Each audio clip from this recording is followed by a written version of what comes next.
semuanya, selamat siang dan selamat datang di Grand Destination Series. Oke, kali ini teman-teman ada yang tahu kalau misalnya kita mau jalan-jalan online kemana nih? Dari virtual background saya dan juga para narasumber nih udah pada sama semua ya. Ada yang udah tahu kita mau jalan-jalan online kemana? Wah ini kalau saya lihat mata saya langsung seger ya. Ini lihatnya air semua serba biru, jernih, bersih ya. Kita akan jalan-jalan ke Maluku, Strategic Maritime Route with Attractive Panorama. Dan juga tentunya atas dukungan media partner, kita mau mengucapkan terima kasih yaitu kepada Media Event yang telah mendukung acara kami pada hari ini. Nah, tapi buat teman-teman mungkin yang lagi kangen, yang sebelumnya pernah jalan-jalan ke Maluku, atau pernah bertempat tinggal di Maluku, atau yang penasaran banget dengan Maluku, nah di sini pasti teman-teman semuanya penasaran ya, bagaimana sih wujud pesona Maluku saat ini? Nah, untuk itu nantinya akan kita bahas tuntas bersama panelis kita pada siang hari ini. Oke, di sini senang sekali ya, sudah hadir bersama kita beberapa panelis dari berbagai pihak. Untuk itu, sebelum masuk ke sesi presentasi, izinkan saya nih ya, ingin menyapa satu persatu para panelis kita pada siang hari ini. Oke, yang pertama saya ingin mengenalkan Pak Andi ABD Rahman Aziz, selaku Direktur Eksekutif Badan Promosi Pariwisata Maluku Tenggara Visit K. Oke, halo selamat siang Pak Andi, apa kabarnya Pak? Baik, alhamdulillah sehat Mbak. Sehat banget dong pastinya Pak. Oke, wah boleh silakan untuk Pak Andi untuk waktu dan tempatnya. Sebentar. Assalamualaikum warahmatullahi wabarakatuh. Selamat siang teman-teman semua. Salam sejahtera untuk kita semua. Shalom. Perkenalkan nama saya Andi Rahman Aziz. Saya Ketua Badan Promosi Pariwisata Daerah Maluku Tenggara. Saat ini ingin mempresentasikan tentang K. Tadi mungkin sudah dibuka oleh teman-teman dari Kren Indonesia, video tentang perkenalan pariwisata di K seperti apa. Jadi, Kabupaten Maluku Tenggara. Kabupaten Maluku Tenggara, saya bekerja di Kabupaten Maluku Tenggara. Jadi, Visit K ini, Badan Promosi Pariwisata ini, dia lahirnya di Kabupaten Maluku Tenggara. Sebelumnya, pada tahun 2011 itu, Maluku Tenggara itu dibagi, ada pemekaran. Jadi ada kota Tual dan juga Maluku Tenggara sendiri. Nah, kota Tual mungkin teman-teman bisa lihat, ini tuh di sini. Nah, sisanya tuh Maluku Tenggara yang ini, K kecil dan juga K besar. Nah, jadi mereka ada untuk apa ya? Kalau misalnya bisa dibilang itu pulau-pulau kecilnya itu ada sekitar 78 pulau-pulau kecil. Terus juga ada 190 ohoy, itu desa. Kalau bahasa sini tuh desa itu ohoy. Jadi kalau seandainya kita mau ke daerah, umpamanya ke salah satu destinasi pariwisata yang ada di Maluku Tenggara yaitu Ohoy Ngilngok, yaitu Desa Ngilngok. Nah, alhamdulillah kemarin dari dari Kementerian Pariwisata, dari Desa Wisata, Anugerah Desa Wisata Indonesia, Ngilngok masuk dalam 50 besar desa wisata yang ada di Indonesia. Nah, kemarin dari Pak Sandi juga sudah sempat datang, sekalian juga membuka Festival Pesona Mete di Desa Ngilngok. Nanti teman-teman juga bisa langsung cek aja di Instagram kita, Desa Ngilngok, atau di Ngilngok, Desa Wisata Ngilngok, Instagramnya. Jadi teman-teman bisa lihat apa aja sih yang ditawarkan oleh Desa Wisata Ngilngok. Terus next-nya, nah ini travel map yang ada di K. Kita bisa lihat di sini ada K kecil dan juga K besar. Nah ini urutannya udah banyak banget ya. Jadi di K kecil aja itu kita punya sekitar 23 destinasi unggulan. Jadi memang kalau kata orang, kalau seandainya ke K itu enaknya berapa hari gitu. Cukup nggak kalau seandainya 4 hari 3 malam? Cukup nggak kalau seandainya 3 hari 2 malam? Dengan destinasi unggulan yang ada sekarang ini, kemungkinan kayaknya untuk 3 hari atau 4 hari 3 malam itu kayaknya nggak cukup. Nah, gimana sih caranya? Banyak juga teman-teman yang di Instagram, di website, mereka langsung tanya di chat, mereka langsung tanya ke admin kita, gimana sih cara ke K? Semuanya juga ada. Nanti teman-teman bisa buka visit k.id atau di Instagram kita visit.k. Nah, mungkin teman-teman masih belum tahu nih dari Jakarta itu ke ke bandara mana. Nah, bandaranya itu Karel Saswitubun atau bisa kalau saya sendiri cari itu bukan nama bandaranya atau nama kotanya ya, langsung cari kode airportnya aja. Jadi kalau di Maluku Tenggara atau di K itu bisa langsung cari LUV, LUV. Nah, jadi teman-teman langsung keluar tuh kalau seandainya langsung buka kode airportnya. Kalau seandainya di Ambon itu kan AMK kalau nggak salah, ya AMK. Nah, nanti dari Jakarta, kalau naik pesawat, itu biasanya kalau dari perjalanan dari Jakarta atau dari Makassar, umpamanya dari Jakarta, itu mereka transit dulu nanti di Ambon, sekitar 1,5 jam, nanti habis dari situ, pokoknya dari Jakarta ke Ambon itu 3 jam, terus nunggu 1,5 jam transit, habis itu naik pesawat lagi ke K, ke Langgur, itu perjalanan 1,5 jam juga. Jadi memang agak panjang perjalanan, tapi saya yakin dengan perjalanan panjang itu kalian akan mendapatkan semua terbayar lah untuk apabila kalau seandainya nanti pas ke K dengan keindahan yang kita tawarkan, terus juga masyarakatnya yang ramah-ramah, kulinernya juga yang luar biasa, semua bakal dibayarkan oleh K pokoknya. Terus juga untuk kapal laut nih, nah kapal laut biasanya nih orang tanya juga kalau seandainya backpackeran, kalau seandainya mereka mau ke K, itu kan mereka tanya juga budget minimnya. Nah otomatis mereka tuh nanyanya kapalnya kapan aja datangnya. Nanti teman-teman bisa langsung buka di Pelni jadwal-jadwal kapal laut itu nanti dari Jakarta atau dari Makassar atau dari Surabaya, itu biasa perjalanan ke Langgur itu atau ke Kota Tual, itu kan nama pelabuhannya itu ya Sudarso, Kota Tual. Nah itu perjalanan sekitar 5 hari perjalanan. Jadi dari Jakarta nanti singgah dulu ke Surabaya, Surabaya ke Makassar, Makassar ke Bau-Bau, Bau-Bau ke Ambon, Ambon ke Banda, habis Banda baru ke K. Nah, itu perjalanan pokoknya sekitar 5 hari. Oh, pokoknya fun lah kalau perjalanan 5 hari di kapal laut, tapi emang bosen sih sebenarnya kalau untuk perjalanan kapal laut. Jadi kalau seandainya mungkin ada bisa lebih cepat lagi naik pesawat. Itu perjalanan sekitar 6 jam, 7 jam lah kalau diestimasi semua. Mungkin itu aja sih sedikit dari saya, mungkin waktunya juga dikasih cuma 15 menit, nanti kita lebih explore lagi di nanti pas pertanyaan-pertanyaan. Mungkin itu aja. Terima kasih. Oke, baik. Terima kasih untuk Pak Andi untuk pemaparan materinya. Tadi kita sudah dikenalkan ya dengan wisata Maluku yang ada di K. Oke, baik. Terima kasih untuk Pak Andi. Nanti kita akan bertemu lagi Sama-sama. di sesi Q&A. Nanti di explore Sip. Maluku tuh lebih bagus tuh. Lebih banyak Oke, lagi. sip kalau begitu. Oke, thank you untuk Pak Andi ya. Oke, kalau begitu kita akan lanjutkan lagi. Kita ingin mendengarkan ya dari pemaparan materi narasumber kita yang terakhir itu dari Pak Faisal Bahrun selaku sosial media tim dari Explore Maluku. Wah, keren sekali nih ya Pak Faisal. Kita sapa terlebih dahulu. Halo, selamat siang Pak Faisal. Apa kabarnya? Halo Kak Cynthia, selamat siang, kabar baik. Kak Cynthia, apa kabar? Baik banget ya.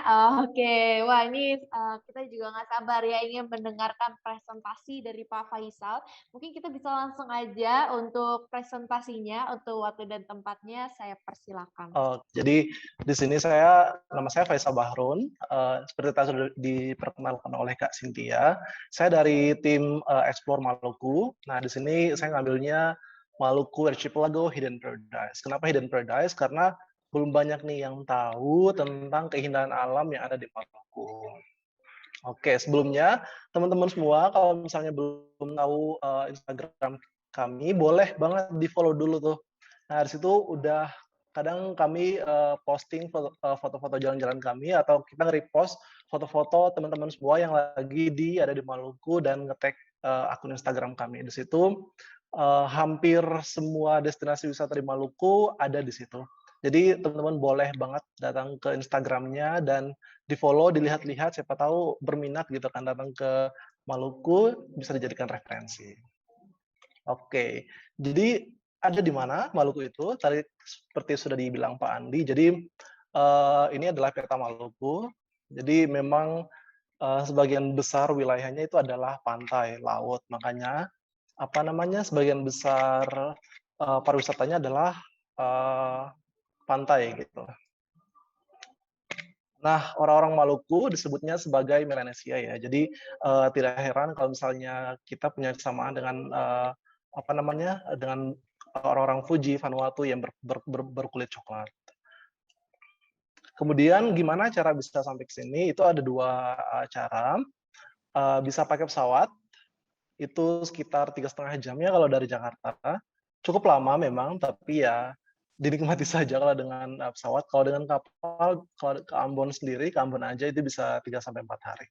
Nah, itu tergantung teman-teman semua nih, mau apa namanya preferensinya mau pakai apa. Kalau misalnya ingin menikmati perjalanan bersama keluarga gitu, nah itu bisa pakai kapal tuh bisa. Tapi kalau misalnya pengen yang cepat, nggak punya banyak waktu, bisa pakai pesawat.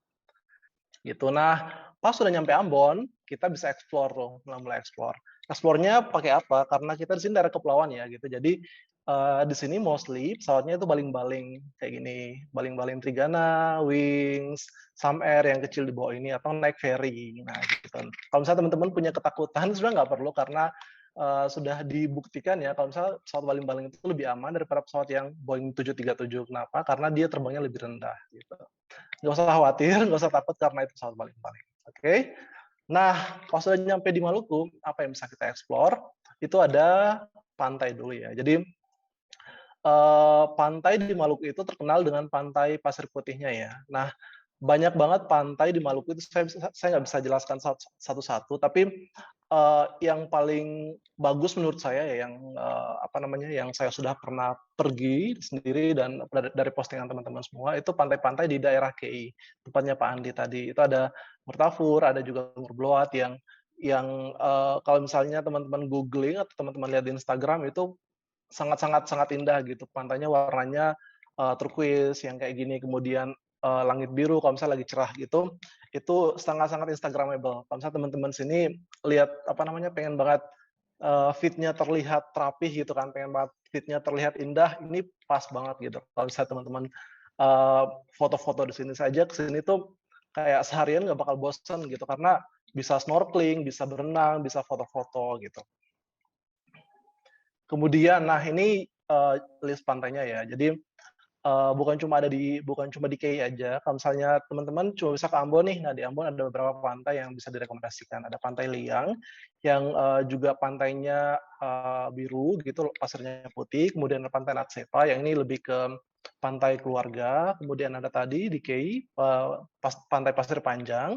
Kemudian di Pulau Buru itu ada Pantai Jiku Merasa, kemudian di KI lagi ada Pantai Kotafur, kemudian di Tanimbar ada Pantai Weluan. Nah, bedanya pantai-pantai di Maluku ini dengan pantai di tempat lain adalah kita di Maluku ini kayak pantainya masih virgin banget. Kayak belum dijamah gitu, belum dijamah dengan polusi, dengan berbagai macam aktivitas manusia lainnya. Jadi kalau misalnya teman-teman datang ke sini buat healing, buat kayak me time banget, itu pas banget udah. Jadi kayak bakal relax banget, bakal kayak feel like I'm in paradise gitu. Itu pasti bakal enak banget. Nah, ini yang paling terkenal ya teman-teman ya. Kalau misalnya dengar kata Maluku pasti yang terdengar adalah Ora. Nah, ini adalah resort. Jadi kalau misalnya teman-teman punya budget lebih, ini ada resort di Pantai Ora dan bisa menginap di sini. Kemudian di Ora ini bisa ngapain aja? Ini bisa snorkeling juga di sini. Saya juga pernah ke sini. Kemudian bisa pakai apa namanya perahu-perahu dari nelayan buat sekedar apa namanya dayung-dayung gitu. Kemudian karena kita apa ya provinsi kepulauan ya, jadi pasti banyak banget pulau-pulau juga. Nah di pulau tersebut juga kita snorkeling bisa banget snorkeling karena di sekitar pulau itu kan banyak banget karang ya. itu saya juga hobinya snorkeling ya. Kalau misalnya ke pulau-pulau gitu ada Pulau Lombok, kemudian Pulau Bayer ini dia terkenal karena ini ya, dia kalau misalnya di foto gitu dia bisa kayak ada danau tapi bukan danau gitu di dekat apa namanya di pantainya. Kemudian kalau di Tanimbar itu ada Pulau Matakus dan beberapa gugus kepulauan di dekat-dekat situ itu bagus banget buat lihat sunset. Jangan lupa kalau misalnya mau ke daerah sini bawa alat snorkelingnya karena jujur memang nggak banyak tempat penyewaan alat snorkeling, tapi kalau misalnya punya sendiri itu udah cukup banget, udah nggak butuh yang lain lagi, itu udah pas banget. Kemudian diving ini agak jarang apa namanya dibicarakan ya karena memang penggemar yang diving tuh dikit. Tapi saya di sini mau highlight aja bahwa di Maluku ini tempat diving salah satu tempat diving favorit di dunia, bukan cuma di Indonesia, di dunia. Jadi selain Bunaken, selain selain di Sulawesi, di apa sih namanya tadi? Itu di Sulawesi itu Wakatobi. Nah, di Maluku ini juga tempat diving terbaik. Itu di Pintu Kota, kemudian di Hukurila, Goa, kemudian di Saparua, Pulau Saparua, dan di Pulau Banda. Di Kepulauan Banda itu spot yang paling bagus untuk diving. Kemudian ini pemandangan alam bawah lautnya. Sebenarnya kalau misalnya kita snorkeling pun bisa lihat ini gitu, tapi kalau misalnya kita diving dan punya lisensi diving itu kan bisa explore lebih banyak ya gitu. Jadi akan terasa lebih berada di dunia lain kalau misalnya kita diving karena aneka ragam warna-warna itu. Kemudian kebudayaannya ya. Jadi yang membedakan budaya Maluku dengan budaya lainnya adalah ini kita di Maluku ini sebenarnya beragam gitu. Kalau misalnya kita di Ambon itu campuran antara budaya Arab, budaya Eropa tuh masih kental banget. Tapi kalau misalnya udah main ke Tenggara, kayak ke Kei ataupun ke Tanimbar itu budaya timurnya, budaya Malukunya itu kental banget. Kayak gini. Nah, ini yang dipakai ini itu dari budaya Tanimbar. Kalau misalnya teman-teman lihat kan ada kemiripan dengan NTT ya, itu memang mirip. Jadi budaya Tanimbar itu mirip-mirip dengan budaya NTT dengan cendrawasih dan sebagainya kayak gitu. Pakaian-pakaiannya juga mirip. Nah, kalau Ambon beda lagi. Kalau Ambon dia karena ada influence dari Arab, dari Eropa, dia budayanya, pakaiannya lebih condong situ. Gitu. Nah, ini contoh ya. Ini dari Ambon nih. Kalau Ambon kita lihat kan baju-bajunya jadi kayak cuma kayak kebaya gitu, bos gitu. Tapi kalau ini Tanimbar itu dia lebih banyak aksesorisnya kayak di kepala ini, kemudian di tangan, kemudian ikat tenunnya ini juga gitu. Jadi ini yang juga salah satu ciri khas. Nah, ini apa namanya fotonya, foto masyarakat di sana buat tenunnya. Nah, ini yang menjadi salah satu daya tarik ya. Jadi waktu itu saya pernah ngobrol juga dengan salah satu turis mancanegara. Jadi mereka tuh sangat tertarik dengan hal-hal kayak gini juga. Jadi kalau misalnya teman-teman pengen kayak, oh saya nggak terlalu suka alam, saya lebih suka budaya. Nah, bisa banget dieksplor tempat-tempat kayak gini karena ini kan juga budaya kita kan. Kalau misalnya kita tahu dan kita bisa pelajari bahkan membeli karya-karya seni kayak gini kan itu juga selain meningkatkan ekonomi pariwisata mereka, kita juga bisa tahu lebih banyak. Demikian, Kak Cynthia.